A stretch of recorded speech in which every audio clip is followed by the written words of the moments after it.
Kepala Otorita Ibu Kota Negara atau IKN, Basuki Hadi Mulyono memastikan 2.200 tenaga konstruksi sedang mengerjakan proyek perumahan di IKN. Hal ini diungkapkan Basuki setelah acara Nusantara International Partner Visit 2025 di IKN, Jumat, 15 Februari 2025. Basuki mengatakan bahwa terdapat misunderstanding atau salah paham terkait anggaran.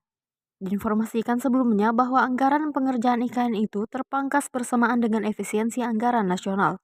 Syukurnya, kata Basuki sudah teratasi dengan restrukturisasi anggaran. Mengenai anggaran, mantan Menteri PUPR ini merincikan terdapat 2 sumber dana untuk pembangunan IKN.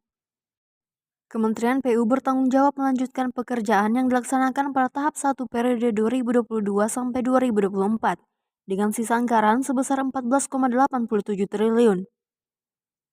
Otorita IKN akan memulai tahap 2 periode 2025 sampai 2029 yang mencakup penyelesaian ekosistem legislatif dan yudikatif. Sejalan dengan instruksi Presiden Prabowo Subianto yang mengharapkan IKN menjadi kota politik pada tahun 2028.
Download Tribun X sekarang, menghadirkan lokal menjadi Indonesia.